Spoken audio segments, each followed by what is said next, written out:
जय हिंद दोस्तों, कैसे हैं आप सब। तो आशा करते हैं कि आप सब अच्छे होंगे। और आज हम लोग देखेंगे बिहार एसएससी सीजीएल का प्लेटफॉर्म का जो वॉल्यूम 2 आया है उसका हम लोग जो सेट प्रैक्टिस देखने वाले हैं। और इससे पहले जो आपका वॉल्यूम 1 है प्लेटफॉर्म का वो कंप्लीट कराया जा चुका है। यदि आप नहीं देखे हैं तो वीडियो के डिस्क्रिप्शन में उसका लिंक दिया गया है, या फिर आप लोग उसको प्लेलिस्ट में जाकर ढूंढ लीजिएगा। उसका मास्टर वीडियो आपको एक ही वीडियो में कंप्लीट कराया गया है। और ये जो वॉल्यूम 2 है तो मैं आपको इसको एक एक सेट करके प्रोवाइड कर रहा हूँ, क्योंकि अभी जो मेरी तबीयत है थोड़ा सा सही नहीं है।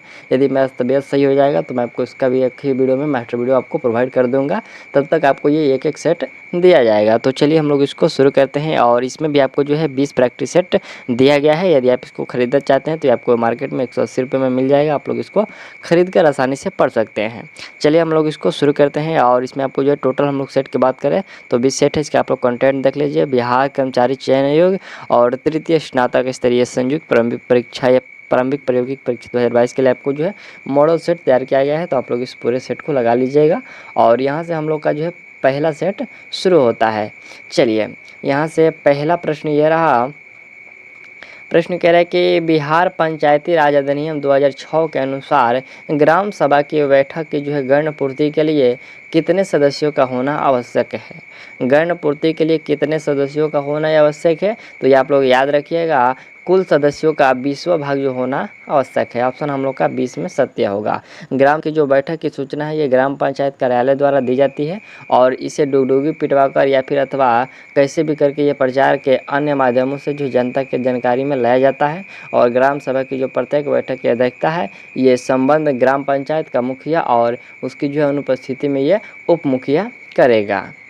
चलिए नेक्स्ट प्रश्न आपसे हम लोग का दूसरे नंबर प्रश्न है।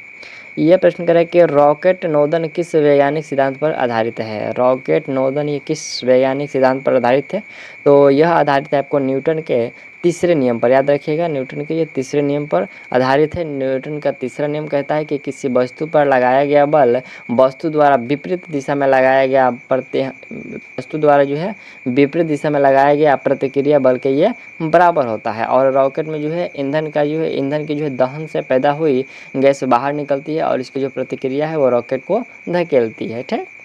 अगला प्रश्न तीसरे नंबर है कि लॉर्ड कर्जन ने बंगाल के विभाजन की घोषणा किस वर्ष की थी, तो ये किया गया था 1905 में। ऑप्शन आप लोग भी याद रखिएगा, 1905 में किया गया था। और बंगाल विभाजन जो है ये 16 अक्टूबर 1905 को प्रभावी हुआ था। इस दिन पूरे बंगाल में जो शोक दिवस मनाया गया। नेक्स्ट प्रश्न यहाँ से हम लोग का चौथे नंबर है। प्रश्न करें कि फूलों की घाटी कहाँ स्थित है। फूलों की घाटी पूछा गया कि कहाँ स्थित है, तो आप लोग राइट आंसर कौन सा लगाइएगा। यह हिमाचल प्रदेश और उत्तराखंड हिमालय पर। ठीक है, आप लोग याद रखिएगा हिमाचल प्रदेश और उत्तराखंड हिमालय पर जो ये फूलों की घाटी है।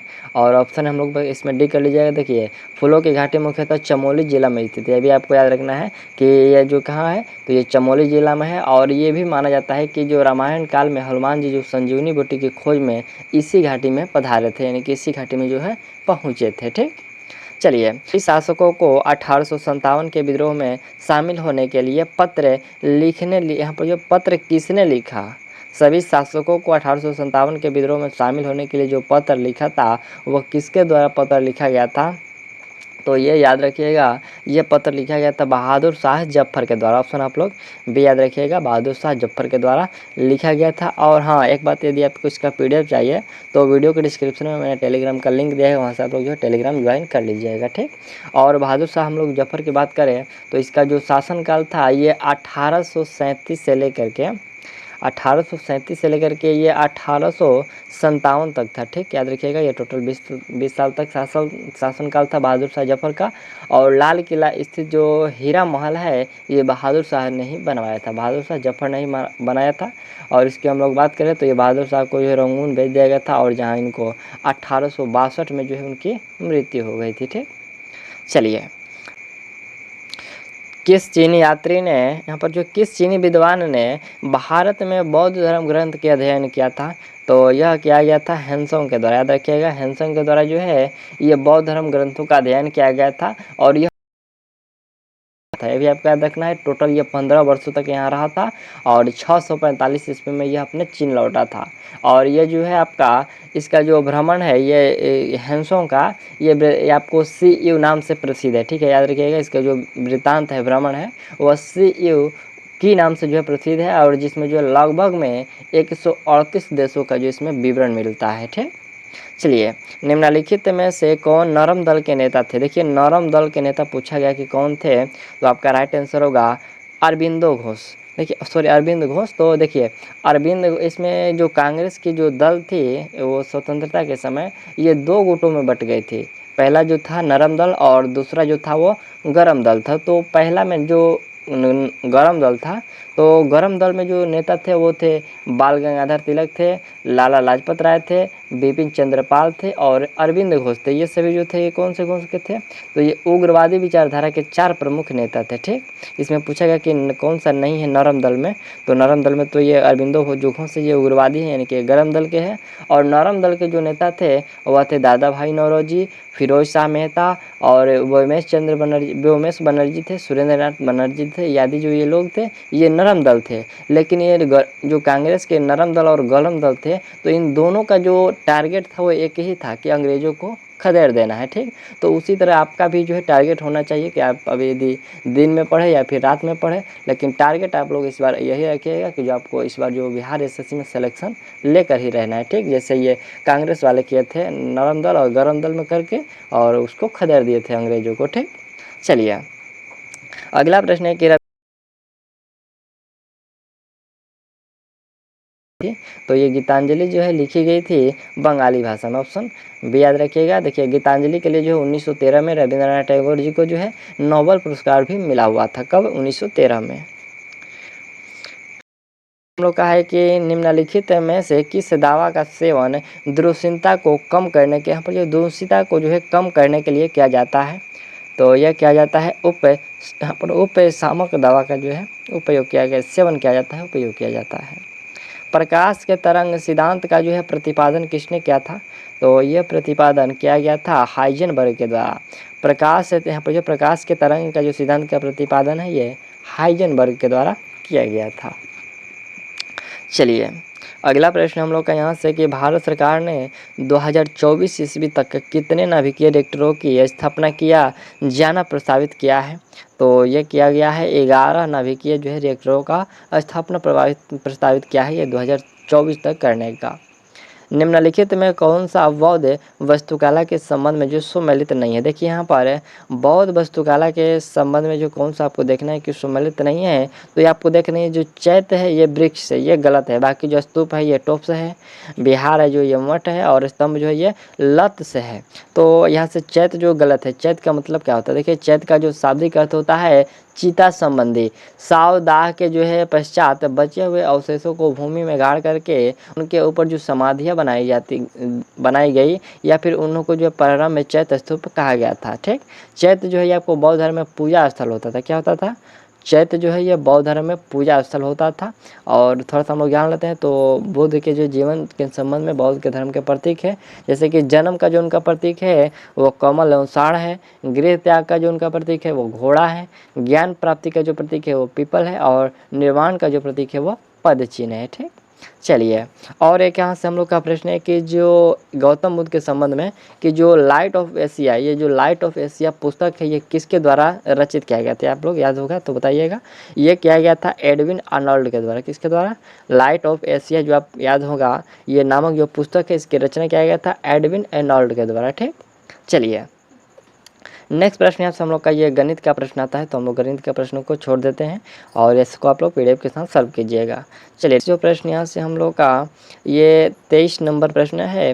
प्रश्न करें कि हमारे घरों में सभी उपकरण मुख्य आपूर्ति से जो समांतर क्रम में जुड़े होते हैं। सभी उपकरण मुख्य आपूर्ति श्रेणी क्रम में जुड़े होते हैं और एसी की आपूर्ति जो है 50 हर्ट्ज की आवृत्ति पर की जाती है। इसमें से आपको सही विकल्प का चयन करना है कि कौन सा इसमें विकल्प जो है आपका सही दिया गया है। ठीक, तो देखिए, इसमें जो आपका है दो, यहाँ पर 1 और 2 जो कथन है वो सही है। यहाँ पर ऑप्शन आप लोग सीख लीजिएगा कि इसमें जो कथन 1 है और 2 है वो, यहाँ पर 1 और 3 है। ठीक है, 1 और जो 3 है यानी कि पहला कि सभी उपकरण मुख्य आपूर्ति से समांतर क्रम में जुड़े होते हैं, और तीसरा है कि एसी की आपूर्ति 50 हर्ट्ज की आवृत्ति पर जो है की जाती है। इसमें हम लोग का ऑप्शन सी सही होगा। ठीक, चलिए, 25 नंबर प्रश्न है कि निम्नलिखित में से कौन सा जो ऑक्सीकरण अपचयन अभिक्रिया का उदाहरण नहीं है? तो इसमें से आपका जो CaCO3 और CaO+CO2 जो है ये आपका ऑक्सीकरण अपचयन का उदाहरण नहीं है, ये जो आपका विघटन अपचयन का, ये जो विघटन अभिक्रिया का उदाहरण है। ठीक, चलिए नेक्स्ट प्रश्न यहाँ से हम लोग का 26 नंबर है। कह रहे कि एक वस्तु को एक अवतल लेंस के मुख्य अक्ष पर उसके प्रकाशित केंद्र, यहाँ पर जो उसके प्रकाशित केंद्र O और अनंत के बीच जो स्थित एक बिंदु पर रखा जाता है तो निर्मित प्रतिबिंब डॉट डॉट होगा। ये जो निर्मित प्रतिबिंब होगा ये कैसा होगा, ये सीधा और छोटा होगा। ऑप्शन भी याद रखिएगा, ये निर्मित जो है सीधा और जो है छोटा होगा। चलिए नेक्स्ट प्रश्न आपसे 27 नंबर है। ये प्रश्न कह रहा है कि 250 ग्राम ग्लूकोज में उपस्थित ऑक्सीजन परमाणुओं की संख्या कितनी होती है। तो इसमें उपस्थित ऑक्सीजन जो परमाणुओं की संख्या होती है वो 50.2 गुना 10⁻23 होगी। ठीक, ऑप्शन बी होगा। निम्नलिखित में से किस पदार्थ को पुनर्चक्रण नहीं किया जा सकता है। तो पुनर्चक्रण, ये देखिए लकड़ी को जो पुनर्चक्रण नहीं किया जा सकता। अगला यहाँ से हम लोग का 30 नंबर प्रश्न कह रहे हैं कि निम्नलिखित में कौन सी अजैव नवीकरणीय वस्तु है। अजैव नवीकरणीय वस्तु पूछा गया है कि इसमें से कौन सा है, तो नायलॉन, ऑप्शन डी सही होगा। चलिए अगला पॉइंट यहाँ से हम लोग का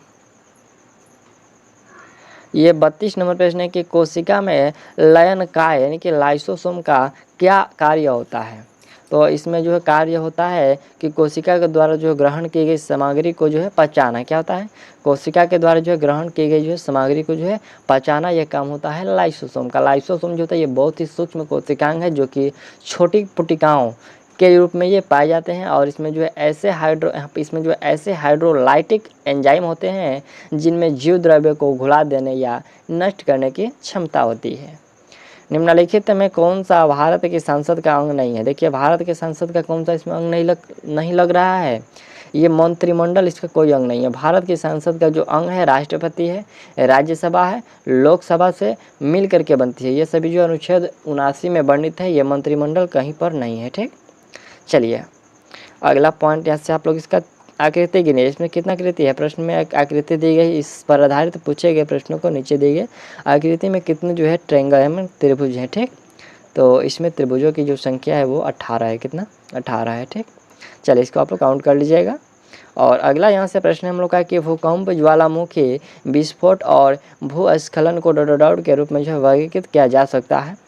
तो इसको किस रूप में वर्गीकृत किया जा सकता है, भूगर्भीय संकट है। भूगर्भीय संकट वैसा संकट होता है जो प्राकृतिक पर्यावरण में अचानक होने वाला तीव्र परिवर्तन जिसकी जानकारी पहले से नहीं होती है, उससे जो है भूगर्भीय जो है क्या बोलते हैं, उससे भूगर्भीय जो है संकट कहते हैं। ठीक, और ये जिसका जो मानव तथा मानवीय क्रियाओं पर जो है प्रतिकूल हानिकारक प्रभाव पड़ता है उसे भी भूगर्भीय संकट कहते हैं। ठीक, चलिए भारतीय संविधान का कौन सा अनुच्छेद जो चुनाव आयोग की संरचना से संबंधित है। तो ये संबंधित अनुच्छेद 24, ऑप्शन डी सही होगा, अनुच्छेद 24। चलिए नेक्स्ट प्रश्न यहाँ से हम लोग का ये 37 नंबर है कि खाद्य निगम अधिनियम को संसद के सदनों में किस वर्ष जो है पारित किया गया था। कब पारित किया गया था, खाद्य निगम अधिनियम FCI से पूछा गया प्रश्न, इसको जो है किस यहाँ पर जो है संसद के सदनों में किस वर्ष जो पारित किया गया था। तो यह पारित किया गया था 1964 में। कब, 1964 में। ठीक, चलिए अगला प्रश्न हम लोग का कि भारतीय राष्ट्रीय कांग्रेस के कराची अधिवेशन डॉट में आयोजित किया गया था और इसकी जो अध्यक्षता डॉट ने की थी।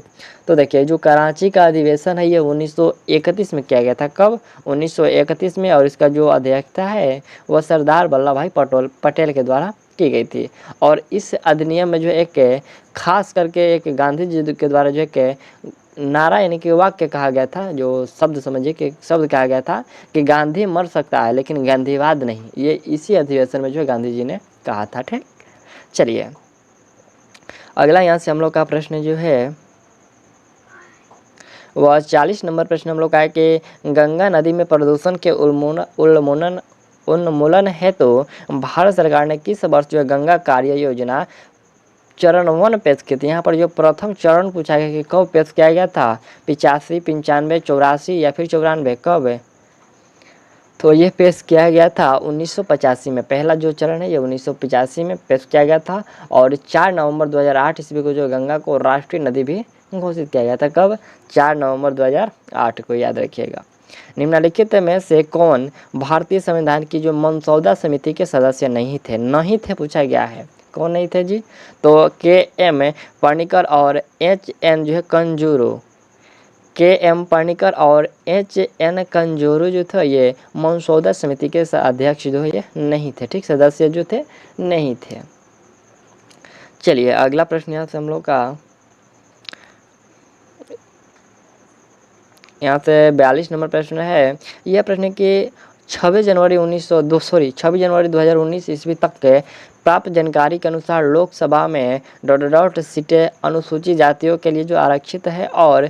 जो सीटें हैं अनुसूचित जनजातियों के लिए आरक्षित है। यहाँ पर जो है जानकारी 26 जनवरी यहाँ पर 26 जनवरी 2019 के जानकारी तक है ये पूछा गया है कि अनुसूचित जातियों के लिए आरक्षित सीटें और अनुसूचित जनजातियों के लिए जो आरक्षित सीटों की संख्या कितनी है। तो यहाँ से हम लोग का राइट आंसर होगा यह जो है 84 जो है अनुसूचित के लिए और अनुसूचित जो जनजाति है उसके लिए 47, यानी कि हम लोग का इसमें ऑप्शन ए सही होगा। प्रधानमंत्री रोजगार योजना यह बड़ौदा में शुरू की गई थी। कब शुरू की गई थी? प्रधानमंत्री रोजगार जो ये योजना है यह आपको 1993 में शुरू की गई थी। कब? 1993 में शुरू की गई थी। देखिए ये जो योजनाएं हैं 1993 में शुरू की गई थी, लेकिन भी जो योजनाएं शुरू की गई थी जवाहर रोजगार योजना ये किया गया था 1979 में। फिर नेहरू रोजगार योजना इसका नाम चेंज करके ये भी 1979 में ही किया गया था। फिर आपका 1993 में रोजगार आश्वासन योजना जिसको प्रधानमंत्री जो है रोजगार योजना कहते हैं इसको शुरू किया गया। फिर इसको जो चेंज करके स्वर्ण जयंती शहरी रोजगार योजना किया गया है। यहाँ पर जो है ये कब किया गया था? ये किया गया था 1997 में। स्वर्ण जयंती ग्राम स्वरोजगार योजना ये 1999 में किया गया था। और जेपी रोजगार गारंटी योजना जेपी रोजगार गारंटी योजना ये 2002-03 में किया गया। और जो राष्ट्रीय ग्रामीण रोजगार गारंटी योजना है इसको जो 2006 में शुरू किया गया था। चलिए अगला यहाँ से प्रश्न हम लोग का ये 45 नंबर है। प्रश्न कि बांग्लादेश की ग्रामीण बैंक की स्थापना वर्ष कब हुई थी? तो ये हुआ था 1983 में। धमेक स्तूप ये किस राज्य में स्थित है? तो ये धमेक स्तूप जो ये उत्तर प्रदेश में है। अगला प्रश्न हम लोग का है कि मौलिक कण की खोज के संबंध में निम्नलिखित में से कौन सा जो मिलान सही नहीं है? तो इसमें हम लोग का मिलान सही नहीं कि अल्फा कण जे थॉमसन ये गलत है, ठीक है। एक तुर्क गुलाम यहाँ पर जो एक तुर्क गुलाम तगी के विद्रोह को दबाने के दौरान ज्वर के कारण मोहम्मद बिन तुगलक की मृत्यु किस स्थान पर हुई थी? तो ये किस स्थान पर हुआ था पूछा गया। ये हुआ था थट्टा में। कहाँ?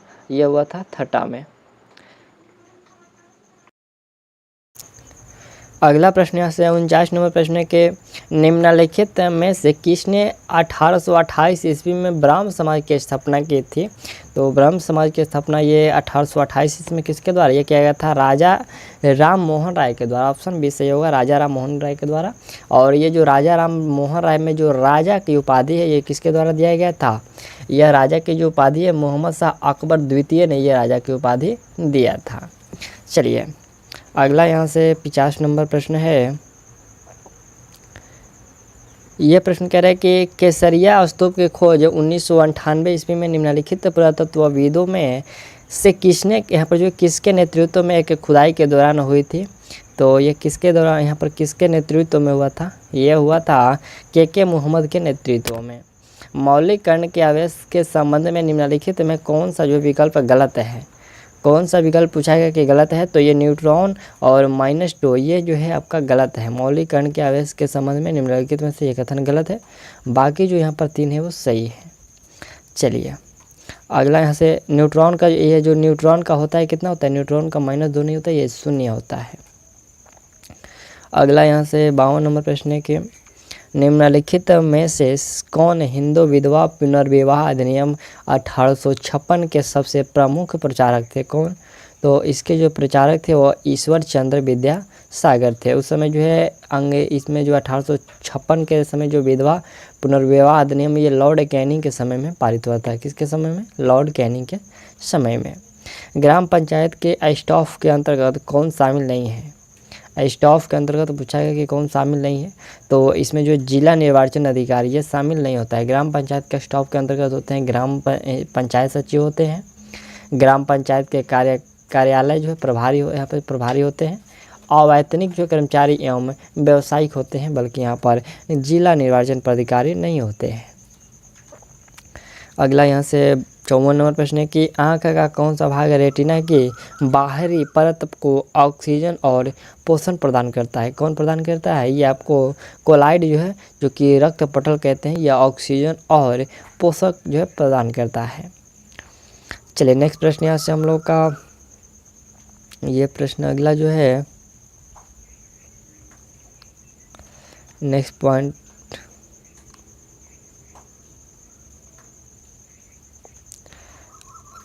यहाँ से हम लोग का देखिए ये 71 नंबर जो प्रश्न है, यह प्रश्न कह रहा है कि सोने के निम्नलिखित में से किस गुण के कारण यह आभूषण बनाने के लिए उपयुक्त होता है? तो ये आभूषण बनाने के लिए जो उपयुक्त होता है, ये उच्च तन्यता और उच्च जो है आघात वर्धनीयता जो ये उपयुक्त होता है। देखिए सोना का जो यदि आप 1 ग्राम सोना लीजिएगा तो उसको जो इतना तन्यता होता है, यानी कि इतना वो बढ़ सकता है कि उसको आप लोग जो है 2 किलोमीटर तक जो है पतला महीन तार इसको बनाया जा सकता है। ठीक, मानव शरीर में सबसे बड़ी ग्रंथि कौन सी है? तो सबसे बड़ी ग्रंथि है ये यहाँ पर लीवर है। कौन सी? लीवर, यानी कि यकृत कहते हैं। ये जो लीवर है, इसकी जो वजन होता है वो 1.5 से 2 किलोग्राम होता है। यह जो होता है ये पित्त स्रावित करता है। ठीक, चलिए अगला पॉइंट 73 नंबर है कि ब्लीचिंग पाउडर का उपयोग निम्नलिखित में से किस में नहीं किया जाता है? तो ये पानी की अस्थायी कठोरता को दूर करने के लिए जो इसका प्रयोग नहीं किया जाता है। अगला यहाँ से प्रश्न हम लोग का ये 76 नंबर प्रश्न है कि मानचित्रों में डॉट का उपयोग किया जाता है। किसका? मानचित्रों में जो उपयोग किया जाता है, पूछा है कि मानचित्रों में डॉट का उपयोग किया जाता है, तो इसमें सार्वभौमिक पारंपरिक जो प्रतीकों का प्रयोग किया जाता है। और विश्व का जो प्रथम मानचित्र निर्माता कौन है? याद रखिएगा अनेग्जिमेंडर। याद रखिएगा अनेग्जिमेंडर जो ये विश्व के प्रथम मानचित्र निर्माण करता है। और ये जो मानचित्र का अध्ययन होता है ये क्या कहलाता है? कार्टोग्राफी कहलाता है। ठीक, चलिए अगला प्रश्न है कि पंपास घास के मैदान ये किस देश में पाए जाते हैं? देखिए यहाँ पर एक होता है पंपास जो अभी दिया गया है, और एक होता है कंपास। तो ये जो कंपास है ये उष्णकटिबंधीय घास स्थल है, जो कि ये ब्राज़ील में पाया जाता है। और यहाँ पर जो पंपास दिया गया है तो ये शीतोष्ण कटिबंधीय घास स्थल है, यह जो कि आपको अर्जेंटीना और ब्राज़ील में पाया जाता है। ठीक, तो इसमें हम लोग का कौन सा होगा? इसमें हम लोग का ये अर्जेंटीना होगा। ठीक, यहाँ पर मूल रूप से जो अर्जेंटीना में ही पाया जाता है, ब्राज़ील में कम पाया जाता है, तो यहाँ से आपका अर्जेंटीना होगा। ठीक, चलिए अगला यहाँ से प्रश्न 78 नंबर है। ये प्रश्न कह रहा है कि भारत का निम्न में से कौन सा राज्य सदियों में बाढ़ का सामना करता है? तो अधिक जो बाढ़ की सामना जो है तमिलनाडु करता है। ये जो तमिलनाडु है हर एक साल जो है जाड़े के दिनों में जनवरी फरवरी महीने में तमिलनाडु के तटों पर जो वर्षा लौटती है, और उस मानसून के कारण वहाँ पर जो है बाढ़ आने की जो संभावनाएं बनी रहती है, और आता भी है वहाँ पर बाढ़। चलिए अगला यहाँ से प्रश्न हम लोग का ये 79 नंबर प्रश्न है, यानी कि नगर पंचायत में सदस्यों की संख्या कितनी होती है? तो इसमें सदस्यों की जो संख्या होती है 10 से लेकर के 25 तक होती है। कितना? 10 से लेकर के 25 तक होती है। निम्नलिखित में कौन सा संस्थान स्वच्छ क्षेत्र के अंतर्गत आता है? स्वच्छ, यहाँ पर जो स्वास्थ्य, स्वच्छ नहीं है स्वास्थ्य है। ठीक है, स्वास्थ्य क्षेत्र के अंतर्गत आता है। तो इसमें जो यहाँ पर ICMR जो है, जिसका फुल फॉर्म होता है Indian council of medical research, इसकी जो स्थापना है 1911 में किया गया था। ये आपको स्वास्थ्य क्षेत्र के अंतर्गत आता है। चलिए अगला यहाँ से प्रश्न हम लोग का 82 नंबर है। ये प्रश्न है कि भारत के निम्नलिखित में से किस राज्य या संघीय प्रदेश की सीमा नेपाल से नहीं लगती है? पूछा गया कि नेपाल से किसकी सीमा नहीं लगती है? तो जम्मू कश्मीर की जो कोई भी सीमा है वो नेपाल से नहीं लगती है। देखिए यहाँ पर भारतीय राज्य की जो सीमा है नेपाल के साथ साझा कहती है, उत्तराखंड है, उत्तर प्रदेश है, सिक्किम है, बांग्लादेश है, पश्चिम बंगाल है और बिहार है। अगला है कि निम्नलिखित में कौन सा जो भारत के निर्वाचन आयोग का जो कर्तव्य नहीं है? तो निर्वाचन आयोग का जो कर्तव्य इसमें नहीं है कौन सा? इसमें हम लोग का चुनाव, यहाँ पर स्थानीय चुनाव कराना। ठीक है, यहाँ से ऑप्शन से देख लीजिए, स्थानीय चुनाव कराना इसका जो है कार्य कर्तव्य नहीं है। चलिए अगला यहाँ से हम लोग का 85 नंबर प्रश्न है कि भारत का संविधान डॉट के बीच निर्मित हुआ। तो यह निर्मित हुआ था ये 19 दिसंबर 1946 से नवंबर 1949 के बीच जो है इसी मध्य में बन करके ये तैयार हुआ था। ठीक, चलिए, नेशनल पीपल्स पार्टी जो पहले एक राजनीतिक दल थी जो किस वर्ष ये राष्ट्रीय राजनीतिक दल के रूप में जो है मान्यता दी गई थी? तो इसको दिया गया था नेशनल पीपल्स को, ये कब दिया गया था? ये 2019 में दिया गया था। ठीक, आप लोग याद रखिएगा 2019 में दिया गया था। हम लोग थोड़ा सा जान लेते हैं कि जो भारत में पार्टी है उसकी स्थापना कब कब किया गया था। तो भारतीय राष्ट्रीय कांग्रेस है, इसकी स्थापना 1885 में किया गया था। भारतीय कम्युनिस्ट पार्टी ये 1925 में किया गया था। मार्क्सवादी कम्युनिस्ट पार्टी इसकी स्थापना 1964 में किया गया। भारतीय जनता पार्टी ये आपको 80 में किया गया था। बहुजन समाज पार्टी ये 84 में किया गया। राष्ट्रवादी कांग्रेस पार्टी ये 1999 में किया गया। और तृणमूल कांग्रेस, याद रखिएगा, तृणमूल जो कांग्रेस है इसके स्थापना 1998 में किया गया था। और नेशनल पीपल्स पार्टी इसका जो गठन है, ये स्थापना बात करते हैं तो ये 2013 में किया गया था, लेकिन इसकी जो मान्यता ये कब मिला था? तो 2019 में। चलिए, अगला पॉइंट यहाँ से ये 88 नंबर प्रश्न है। प्रश्न कह रहा है कि भारत पर 1929 ईस्वी की जो महामंदी का प्रभाव के संबंध में निम्नलिखित में से कौन सा जो कथन सही नहीं है? इसमें बताना है कि कौन सा जो कथन इसमें सही नहीं है। तो औपनिवेशिक सरकार के राजस्व मांगों को जो है कम कर दिया था, यहाँ पर कम कर दिया था, ये आपका गलत है। ठीक है, देखिए जो विश्व आर्थिक मंदी की हम लोग बात किए तो भारत में पूछा गया है। यदि हम लोग विश्व की बात करें तो विश्व में जो आर्थिक मंदी है ये 1929 से 33, ठीक है, यहाँ पर 1929 से लेकर के ये 1933 के बीच में आया हुआ था, जिसमें आपको न्यूयॉर्क के जो वॉल स्ट्रीट शेयर बाजार को ध्वस्त होने के साथ ही यह विश्व आर्थिक मंदी की शुरुआत हुई थी। तो आप लोग पूछा जाए कि विश्व में कब हुआ था, तो ये 29 से लेकर के 33 के मध्य हुआ था। चलिए, अगला प्रश्न यहाँ से हम लोग का है कि निम्न में कौन सा नेपाल में हुए लोकप्रिय संघर्षों में शामिल नहीं है? कौन? तो इसमें जो है आपका स्वराज आंदोलन शामिल नहीं है। मानव विकास सूचकांक निम्न में से किस अंतर्राष्ट्रीय संस्थान द्वारा यह प्रकाशित किया जाता है? तो यह प्रकाशित किया जाता है यूएनडीपी के द्वारा। किसके द्वारा? यूएनडीपी के द्वारा। यूएनडीपी के जो स्थापना है ये 1965 में किया गया था। और मानव विकास सूचकांक इसके जो जनक है वो महमूब उल हक और जो है अमर सेन है। कौन कौन? महमूब उल हक और जो अमर सेन है। चलिए, नेक्स्ट प्रश्न यहाँ से हम लोग का ये 91 नंबर है कि लोकतंत्र में निर्णय लेने की अभिलक्षणिक विशेषता ... है। क्या है? तो यह विशेषता है कि निर्णय के संबंधों में जनता के लिए पारदर्शिता होना चाहिए। चंगेज खा किस जनजाति से संबंधित था? तो ये संबंधित पूछा है किस जनजाति से था? तो ये हून जनजाति से। ठीक है, यहाँ हून नहीं, यहाँ पर ये मंगोल जनजाति से था। अरे किस जनजाति से? मंगोल से था। चंगेज खा मंगोल से था। चलिए, अगला प्रश्न हम लोग का है कि मंडल आयोग की स्थापना के समय भारत के प्रधानमंत्री कौन थे? तो उस समय प्रधानमंत्री थे मोरारजी देसाई। कौन?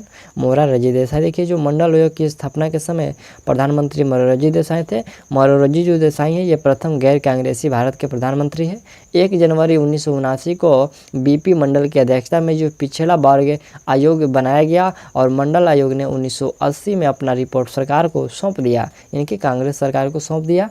अगस्त 1990 में जो प्रधानमंत्री वीपी सिंह ने मंडल आयोग के रिपोर्ट को लागू किया और ओबीसी को जो 27% जो है आरक्षण दिया गया। 1992 में जो उच्च न्यायालय ने इसे ओबीसी को जो है 27% यहाँ पर जो है 27% आरक्षण को जो है वैधता प्रदान किया। कब? 1992 में।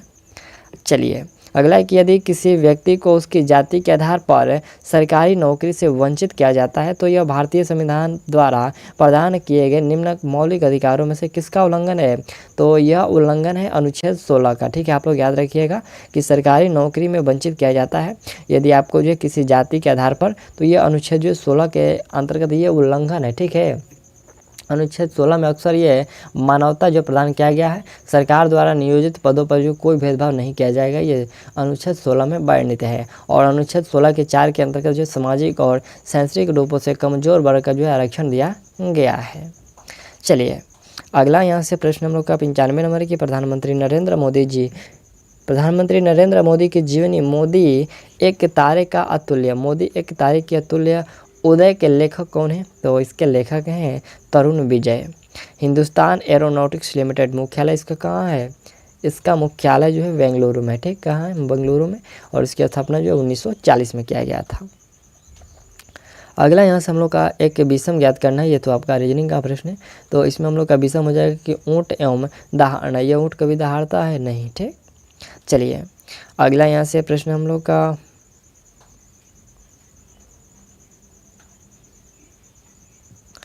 अगला जो प्रश्न ये आपका 109 नंबर प्रश्न देख लीजिए। प्रश्न कि पानी के शुद्धिकरण की कौन सी पद्धति कीटाणुओं को नहीं मार सकती है, पूछा है कि नहीं मार सकती है, कौन सी पद्धति।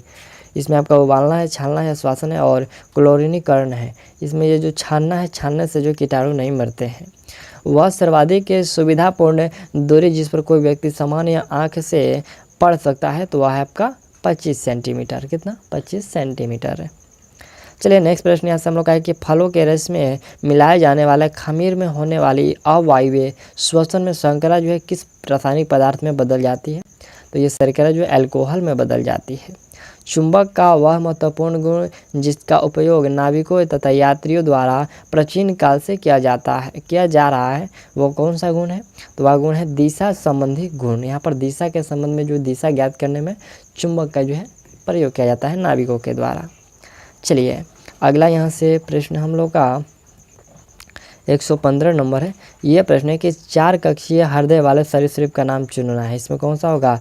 4 कक्षीय जिसका हृदय है तो वो हो जाएगा मगरमच्छ। इसमें जो है 4 कक्षीय हृदय होता है। देखिए यहाँ पर हम लोग बात करें तो उभयचर में जो सरीसृप मगरमच्छ को छोड़ करके उभयचर में बात हो रही है, में 3 कक्षीय होते हैं जिसमें आपका 2 आलिंद होते हैं और 1 निलय होते हैं। मत्स्य वर्ग में जो है जीव में 2 कक्षीय हृदय होते हैं और स्तनधारी जो वर्ग होते हैं, स्तनपायी वर्ग में जंतुओं में जो है 4 कक्षीय हृदय होते हैं, ठीक। छिपकली में कितना होता है? 3 होता है, उसी प्रकार से। तो चलिए हम लोग अगला प्रश्न है कि हृदय धमनियों तथा शिराएं एक के साथ कार्य करते हैं या संगठन के किस स्तर पर उदाहरण है। यहाँ पर जो संगठन के किस स्तर का जो है उदाहरण है, तो ये उदाहरण है अंग प्रणाली का। चलिए अगला पॉइंट यहाँ से 17 नंबर है। ये प्रश्न है कि ज़्यादा समय तक संग्रहित करने से कौन सा विटामिन नष्ट हो जाता है, तो वह विटामिन सी जो है ज़्यादा समय तक संग्रहित करने पर नष्ट हो जाता है। चलिए अगला प्रश्न यहाँ से हम लोग का नेक्स्ट प्रश्न यहाँ से हम लोग का आगे है। यहाँ देख लीजिए 138 नंबर एक के बाद हम लोग का प्रश्न शुरू हुआ। प्रश्न कि मानव शरीर के किस अंग से इंसुलिन जो है स्रावित होता है, तो इंसुलिन अग्नाशय से स्रावित होता है। ऊँट और यहाँ पर जो कोडाई के नाल जैसे पहाड़ी स्थानों पर आप भारत के किस राज्य में आएंगे, यहाँ पर जो किस राज्य में आएंगे, यानी कि जो ऊँटी है और ये कोडाई का नाल है, ये आपका पहाड़ी कहाँ है, तो ये है आपको तमिलनाडु में, ठीक। नेक्स्ट प्रश्न यहाँ से हम लोग का 140 नंबर है कि निम्नलिखित में कौन सा अनुच्छेद भारत के संविधान में संशोधन की चर्चा करता है, तो संशोधन की चर्चा ये 338 करता है, जो कि आपका भाग 20 के अंतर्गत है, ठीक। कितना? भाग 20 के अंतर्गत आपको जो 368 में ये संशोधन से संबंधित प्रक्रियाएं हैं। नर्मदा नदी का जो उद्गम स्थल कहाँ है, ये अमरकंटक है। नर्मदा और जो ये सोन नदी है इसका जो उद्गम स्थल है वो अमरकंटक है। चलिए अगला पॉइंट यहाँ से हम लोग का 42 नंबर प्रश्न है। यह प्रश्न है कि भारत ने अपना पहला, यहाँ पर जो पहला विकेट, प्रश्न है कि भारत ने अपना पहला जो क्रिकेट विश्व कप ये कब जीता था, तो यह कब जीता गया था? पहला जीता गया था 1983 में। कब? पहला 1983 में, और दूसरा है वो 2011 में जीता गया था, ठीक। चलिए उदयगिरी और खंडगिरी गुफाएं कहाँ स्थित है, तो ये है आपका उड़ीसा में। चलिए अगला प्रश्न है कि भूदान आंदोलन के प्रवर्तक कौन थे? भूदान आंदोलन के प्रवर्तक जो थे वो विनोबा भावे थे। भारत के द्वितीय राष्ट्रपति कौन थे, सेकंड राष्ट्रपति, तो वह जो थे एस राधाकृष्णन, यानी कि सर्वपल्ली राधाकृष्णन। इनका जो कार्यकाल था 62 से 67 तक था। चलिए नेक्स्ट प्रश्न यहाँ से हम लोग का 150 तक कंप्लीट हो गया। जितने भी जीके जेस का प्रश्न था हम लोगों ने इस वीडियो में कंप्लीट कर लिया। और प्रैक्टिस सेट जो है कल आपको जो प्रोवाइड किया जाएगा, आपको ये कभी भी प्रोवाइड किया जा सकता है, इसका कोई टाइमिंग फिक्स नहीं है। आपको ये सुबह में 8 बजे या फिर शाम को 4 बजे भी इसका वीडियो मिल सकता है। तो चलिए मिलते हैं अगली वीडियो में, और तब तक के लिए थैंक्स ऑल दी बेस्ट।